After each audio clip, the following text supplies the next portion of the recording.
everyone, so in this video I'd like to show you an exercise I've called the pond dip, which is a really fantastic side-lying exercise as it requires lots of core stability and it really helps you tone up and build strength in the glute muscles, in the buttocks and through the outer thighs as well. So I'm going to show you a couple of different options here for our beginners, intermediates and advanced, and there'll be something for everybody. So we're going to come and lie down on our side.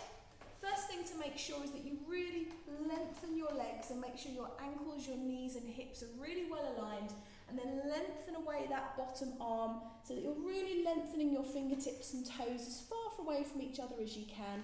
You want to make sure your shoulders are stacked on top of each other, so are your hips, so you shouldn't find that you're leaning forwards or leaning backwards at all. And you then want to gently engage the core so you feel like you can slide your fingertips underneath your waist here. So for the first option, feel free to pop the fingertips down in front of you. Just keep that shoulder back and down in the body. And you could also just bend the bottom leg for a bit of extra support.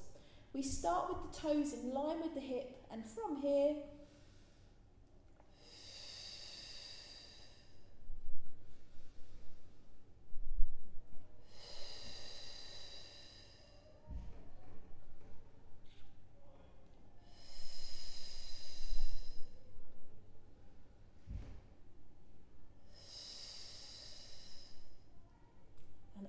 so what you can hopefully see from this is that all the movement is coming from my hip joint, but I'm actually keeping my pelvis, my trunk, my ribs, my scapula really stable. I tend to point my toes because it really activates all the muscles in the legs, but if you suffer from cramp, feel free to flex that foot and lead with the heel instead. And you'll really feel the muscles down the outer thighs, those adductor muscles and glute muscles at the back working hard.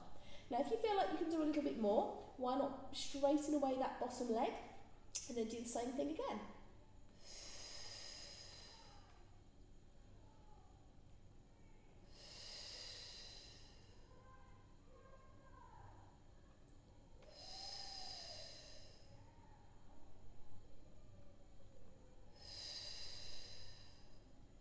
And back up again, okay? And then your final option will be basically to take the hand away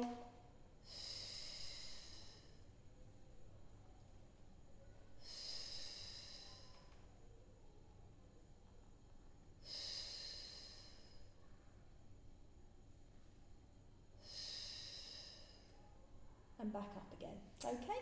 So the leg movement is basically the same for everybody. It's just how much support you want to use. You can also make the exercise more difficult by moving the leg further in each direction, so increasing the range of motion. And if you're somebody who's not very comfortable with the hand away from the ground, then I'd recommend keeping those fingertips down and just extending that range there. So a really fantastic exercise, really suitable for lots of our clients who may be struggling with their balance, or for pregnant women. You can do this one lying down on your side really safely. I would probably recommend trying maybe 6 or 8 repetitions on each leg, so changing sides, make sure you do the other side. But of course you can take that up to 10 or 12 repetitions each side if you want to. So I hope you enjoy that exercise and do let us know how you get on with it.